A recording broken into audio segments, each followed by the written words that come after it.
Assalamu alaikum and a warm welcome to another episode of The North Pulse. आज का programme हम इस दुआ के साथ शुरू करेंगे कि आज ये नया साल पहले सारे सालों से आपके लिए बेहतर साबित हो, ना सिर्फ आपके लिए बल्कि आपकी फैमिली के लिए, आपकी कम्युनिटी के लिए, मुस्लिम उम्मा के लिए और पूरी दुनिया के लिए। आज के इस प्रोग्राम में हम जस्टिन ट्रूडो के रेजिग्नेशन की सराउंडिंग्स को डिस्कस करेंगे कि क्या मुहर्रकात थे और इसका क्या इम्पैक्ट होगा आने वाले दिनों में कैनेडियन पॉलिटिक्स पे। अगर हमारे पास टाइम हुआ तो हम ट्रंप का जो 51 स्टेट बनाने का ख्वाब है कनाडा को, उसको भी डिस्कस करेंगे कि वो क्या एक मजाक है या वो सीरियस है इसके बारे में और कनाडा को उसका क्या करना चाहिए।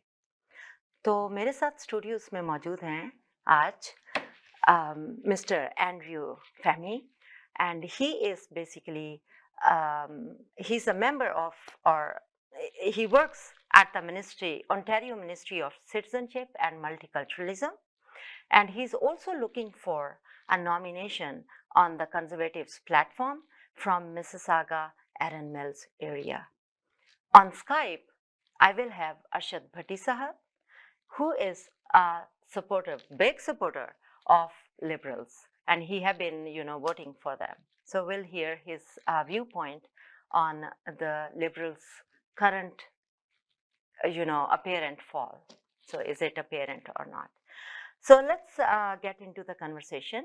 I'll start with Andrew. Andrew, as you know that 2 days ago, Justin Trudeau just announced in a news conference that he's going to step down from the role of the Prime Minister as soon as his party finds a replacement.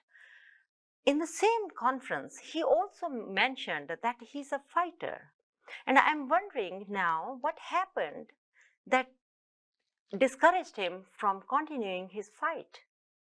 Well, first of all, thank you very much for having me on this program. And you're right in a sense that he only speaks about himself in that resignation. And a lot of people talked about how he specifically mentioned that he's a fighter. A lot of people feel that he's let them down, and our economy is in a bad shape. Our inflation was at an all-time high. Affordability is at all-time low. Uh, Everything is a lot more expensive, a lot more taxes, uh, and we are in a huge deficit that we don't know how we're going to be able to pay off all that deficit, and with no infrastructure that has been built. You don't have the homes, you don't have the transits, you haven't built the production. The GDP is one of the lowest in the G7 per capita. And we need to start looking on how we can make Canada what everyone has looked at Canada to be. Canada has always been a place of refuge, a place of prosperity. People wanted to come here from all across the world to live in Canada. Right. Now, people want to leave Canada. Yeah. So I believe he left the fight a long time ago, and the alarms has been sounding off, telling him that he needs to resign. Until now, he didn't officially resign yet. Yeah. So we're still in a chaos in the middle of tariffs with one of the strongest military and economy of the world. And we need leadership, but we have paused Parliament. We have paused everything that we need as a country to get together and unite until a leadership race happens. And whoever wins that is going to be automatically the prime minister under one party. So definitely a lot of chaos on the street. A lot of people are not happy, and there is going to be consequences to that. Yeah. And especially at the time when Trump is taking charge in the U.S., and definitely there is a vacuum right now for quite some time until Parliament is not dissolved, but it's not operational right now, right? So, Bhatti Saab, I would like to ask you: did he accept the defeat, and did he leave Canadians alone at this time? When we needed we need leadership all the time, but this is really critical times. I'll approach this question and this whole scenario from a very different perspective.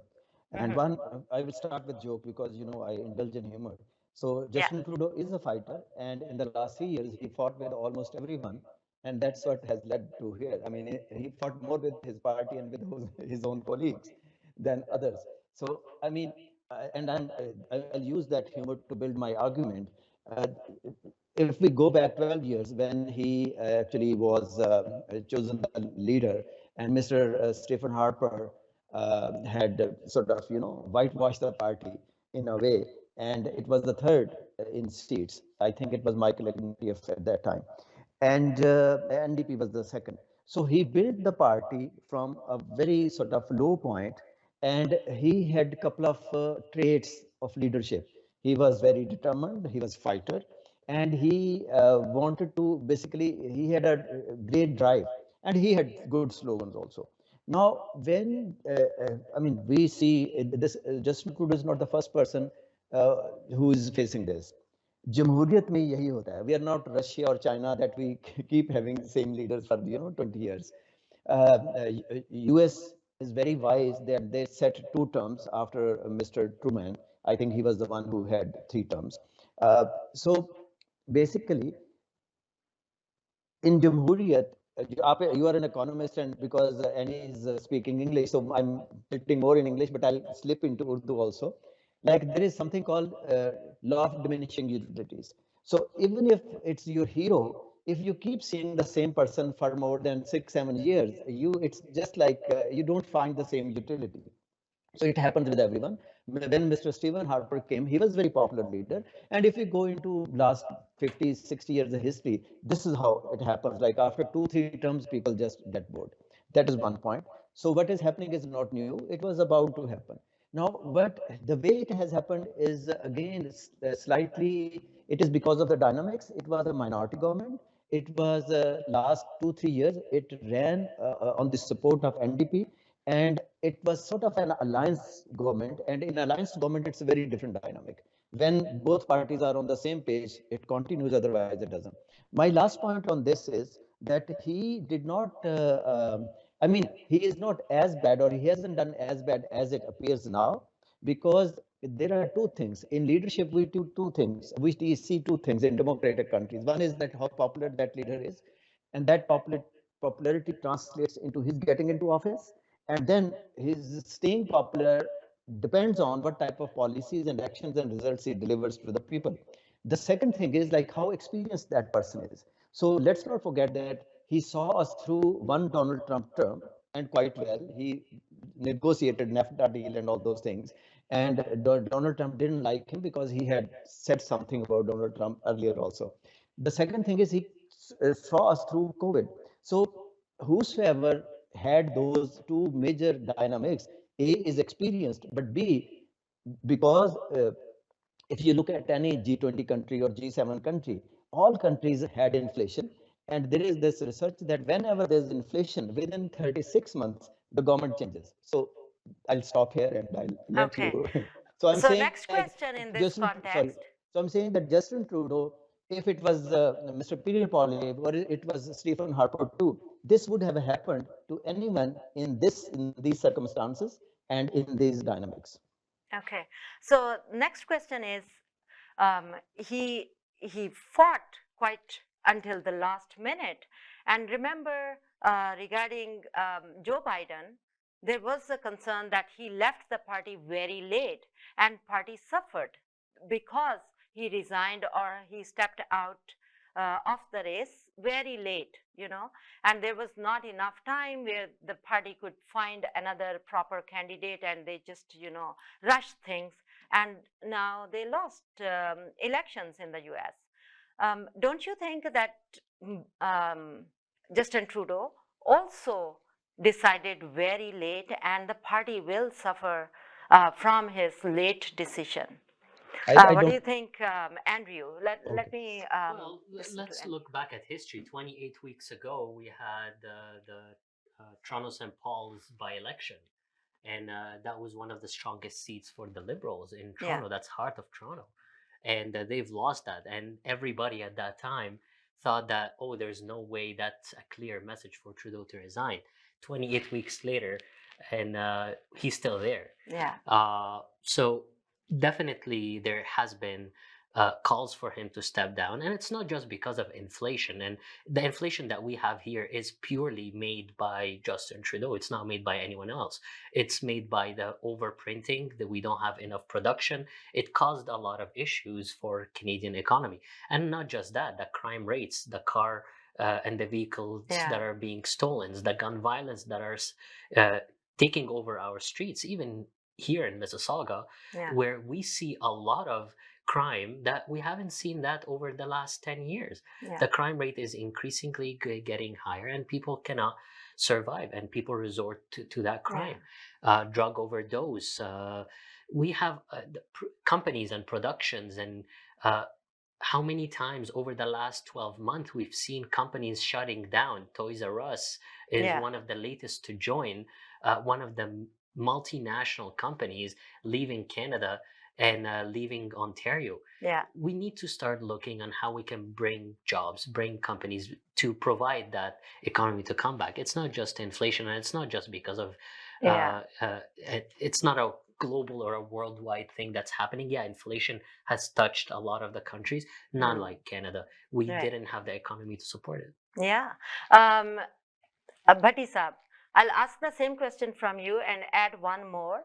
Do you think that his compassionate policies, people took advantage of it, and that's the reason of his fall, because he had many policies which were for the people, as they say, like good dental care, or those kinds of benefits, health care or child care support system, or many other, like unemployment.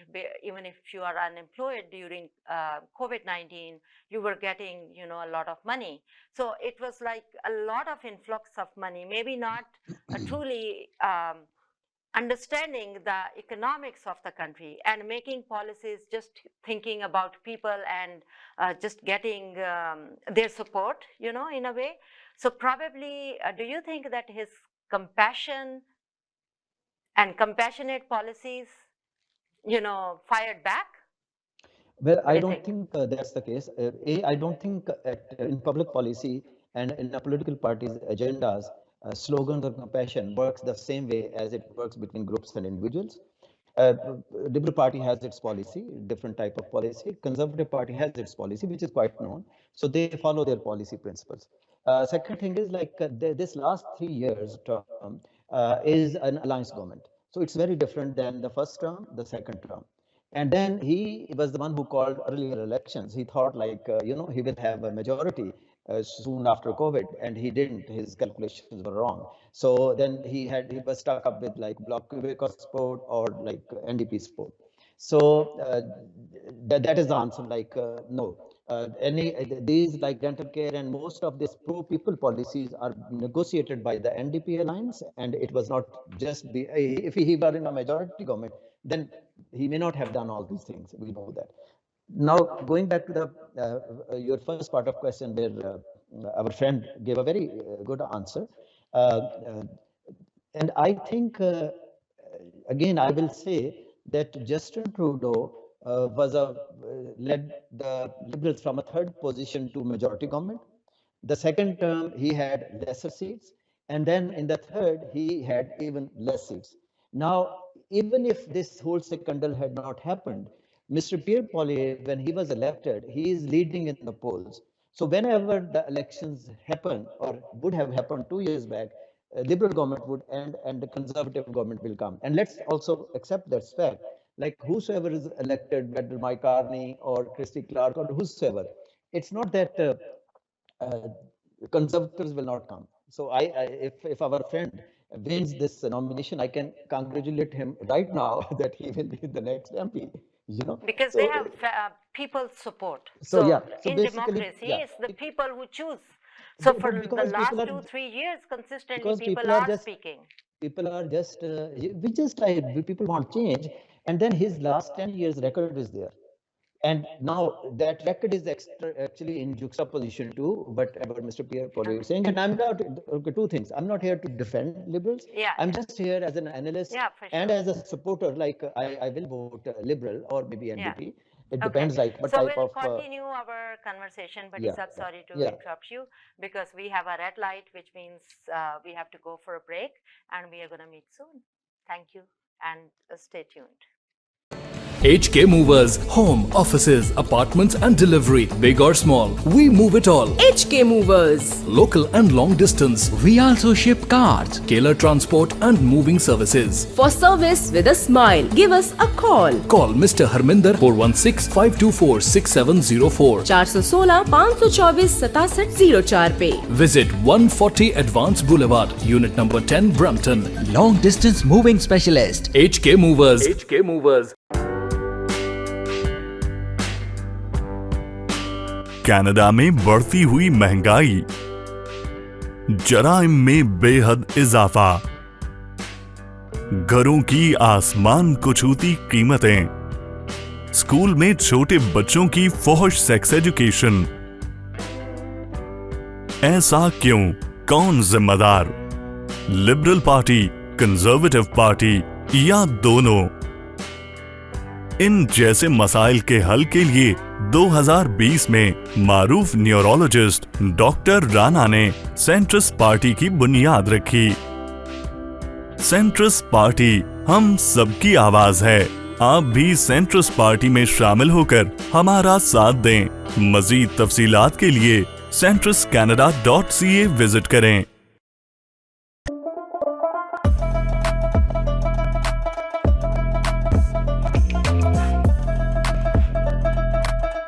Chai Social, the best karak chai in town.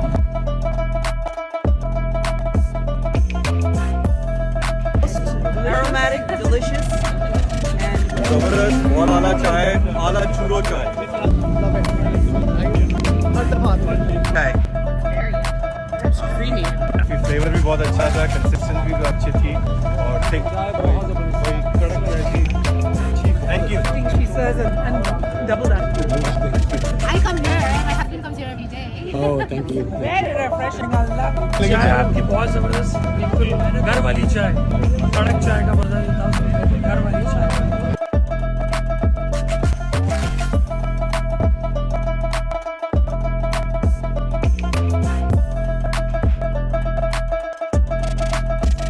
हमारा season opener था 2024 का for Desi Bikers of Canada. Chai Social sponsor. We want to thank the team of Chai Social. Absolutely great experience, great kadak chai. Best kadak chai in town. Absolutely. Chai Social. 100%. Everybody loved it. We appreciate your support and hopefully we can count on you in the future.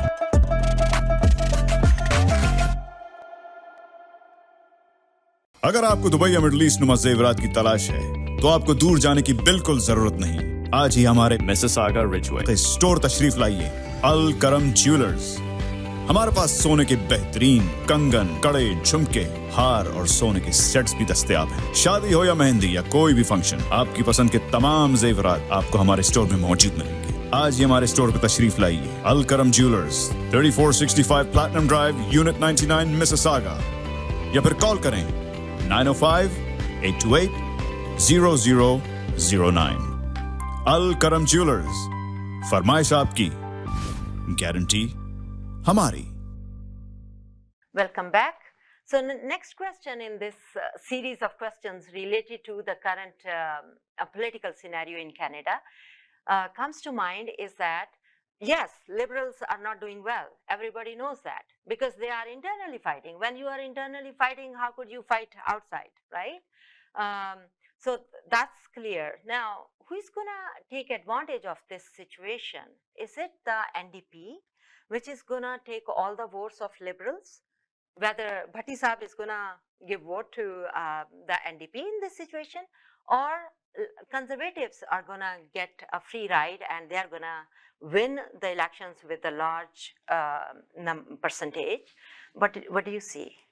Well, what I see and hear people at the doors when I speak with them is people are tired of the Liberal NDP coalition that was happening over the last 3 years. And even with the NDP and Jagmeet Singh removing and canceling that partnership that they had last September. Up until now, he hasn't actually voted against the government, and he's been flip flopping and backwarding his commitment on getting that done. So a lot of people see that a lot of the hardships that we found is the NDP is part of that problem too. So I do believe that a lot of the voters do believe that they want to see someone different. They want to see someone that cares about them. And I think that the conservative didn't necessarily win on a free ride. They've been out there talking to people. And I think Pierre Poilievre, as a leader of the Conservative Party, is a very strong communicator Yeah. on the issues, how to fix them, and giving hope to the Canadians That's and the very people important. to bring back that hope is very essential right Very, now. yeah, If you very. don't have the motivation and the community standing up for together and building their own communities, we won't have a society. Yeah. Okay. So, Bhatti Saab, in this current scenario, who are you planning to vote in the next elections? Okay, there are To 3-4 factors NDP which or will. to Liberals or No, to Conservatives? okay. If it were Pakistan, where I have social and psychological attachments to certain policies, political parties, or persons, I could answer that question quickly. But here, like I am a new Canadian and I rationally vote. Usually, voting for like our friend, for him, it is partly rational, but it's more emotional, and he's grown up with this conservative ideology or like principles. So for me, it's like more will be a rational choice. It depends on three things. One, who is the next liberal leader? If it's Mr. Carney or Christy Clark, then probably I'll vote for them. But then here also, like who in my riding, who's running that, who's the person, and who is coming to me, and then I'll also see like I just want to contest one point. The right now, Mr. Pierre Poilievre is leading in the popular polls, which are not direct translation of any votes, because these polls or these opinion polls, they sometimes are very sort of evasive also. Like we just saw, Kamala Harris was winning just 3 days or 4 days before elections because of these polls, Okay. but the polls also had a bias, right? So, you think the Liberals have a chance to win? Okay. I think if Mr. Mark Carney, the governor of Bank of Canada and Bank of England, or like Christy Clark, who's the British Columbia politician, she was chief minister. If they come, they pose a different threat to Mr. Pierre Poilievre because they are not part of the Trudeau close circle. Chrystia Freeland, I think, is done. It was a suicidal attempt by her, whatever she did. She's gone. वो कहते हैं ना हम तो डूबे हैं सनम तो इनको भी ले डूबेंगे. So that's what she's done. So what I'm saying, it depends who is the next liberal leader. And Okay. then the only thing is like elections will happen, whether they happen in June or October, which is a predetermined date. That is the only difference. My very 10-second point is, when Mr. Trudeau was elected, even as a minority government, they were elected for a term. So every democratic government has a right to complete its term. Now, if Mr. Pierre Poilievre became more popular during that term, it doesn't mean they should just stop, or if they lost a by-election in St. Paul, they should resign. That's not how democracies work. Similarly, if Mr. Pierre Poilievre becomes the next prime minister, and after 2-3 years he becomes unpopular for any reason, he has right to complete his term. So let's agree to that democratic principle also. Thank you. Okay, sounds good. Let's move on to the second topic now, and that is the Trump's tweets regarding 51st state and making Canada as that new state of the US. What do you think? Is he just joking?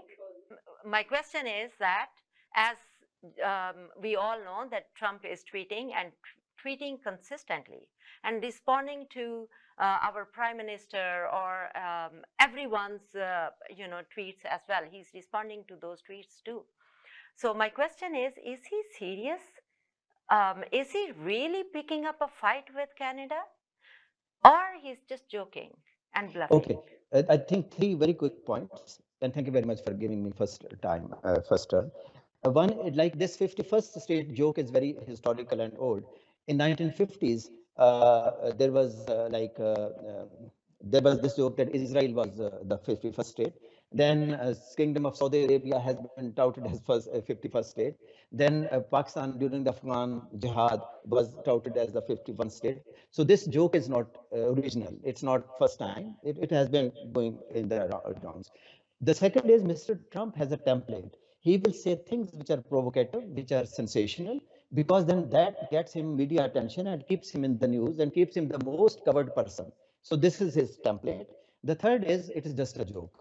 I don't think like even Americans or Mr. Trump's other teammates take it. It is just like anything which gets more traction, he will just do it more of it. So I don't think any Canadian or anybody else needs to take that seriously. However, his tariff pitch or tariff threat, that is serious. And I think that's where Mr. Ford, I'll appreciate him, the way he has been responding, and he is actually emerging as a national voice. So that's the type of Team Canada approach we need to have. And Mr. Pierre Poilievre, when he was asked in an interview, like, how will he respond? It was all ROA, and he didn't have a very firm answer on that because he didn't want to compromise his leadership, leading, like his opinion poll ratings. So I think like I will have more trust in Mr. Doug Ford, and I'm making this prediction that after Mr. Pierre Poilievre, whether he serves one term or two terms, or whether he doesn't, Doug Ford is going to be the next federal leader whenever. So I'm making that political prediction also. So now coming back to this whole Trump thing, I think we should not take any Canadian should not take his 51 first state joke seriously. The tariff is here, and that is a real threat, and that is a real negotiating point also. Okay. Thank you. Your point is taken. Mr. Fahmy, I need to know because he did mention that he is going to have an economic attack on Canada.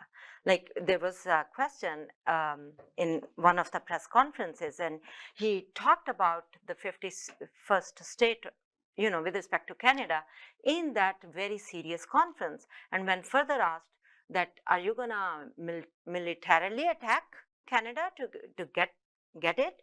And he said, no, we will be going with the economic attack. So it's,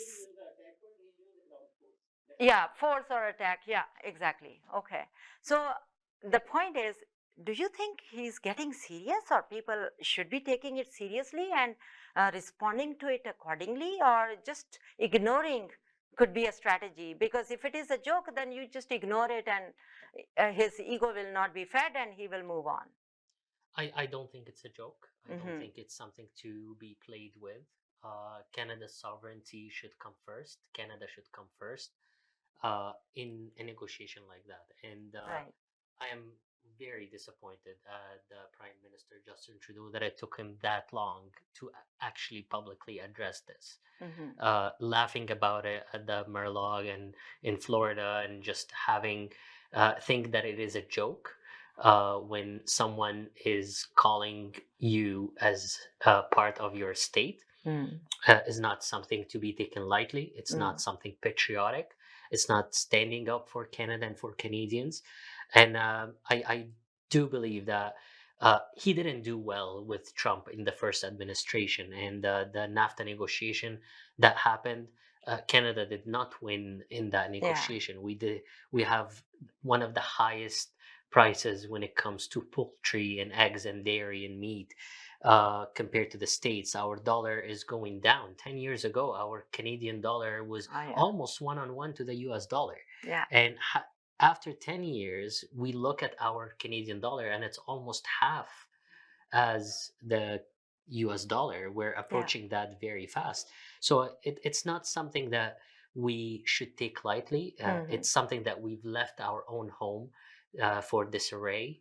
Our army has been neglected. We've helped different nations and different countries across the world when we haven't taken care of our own first. We're looking at increasing policies and creating the dental care, the child care, while neglecting the healthcare system that's falling apart. So instead of adding new, fix the existing first. Try to create a program and policies that are well organized and well put. We're talking about a government that couldn't put passports together, and the lineups, people had to stand up in lineups at 4 a.m. and 3 a.m. in the morning, like waiting for a released book that you have to stand in line to get it. That's not what a G7 country should be looking like, and we should not take these threats lightly. They are something that we should stand up together as Canadians. We have a lot of resources. We have a lot of economy. We're the third largest oil reserve in the world, seventh largest natural gas, cheapest to produce natural gas in the world because of our weather. We have the population, we have the resources, we have the education. There's a lot to be proud of, and we can build a Canada that helps everyone and give back that North American dream for the young generations and the people that immigrated here and the people that are born here. We do have a lot to be proud of as Canadians, and I don't think any Canadian would want to be part of the States or part of what's happening down there. Okay. Thank you so much for sharing your knowledge. Oh, okay. Yes, please. You have 1 second. Yeah, okay. No, not 1 second. Give me 10 seconds. So factually, our dollar was never one-on-one with the Canadian dollar. It has always been 90s in the sense. It was and always right now it's much not better half of than it. this rate. It's That's still what in the he mid meant. 70s. We've had some blips where we're over. Yeah. So Okay. when I was talking, you were over talking. Can I say it again, please? I said our dollar has never been one-on-one with them. It has always been in 90s. And now it is in 73 or 74. So that's it's the not point. half. Like it was very good, and now it's in 60s. 2008, 2009, and 2010, we were actually over the US dollar. There we were went For a moments while, where we maybe, were yeah. over the US dollar.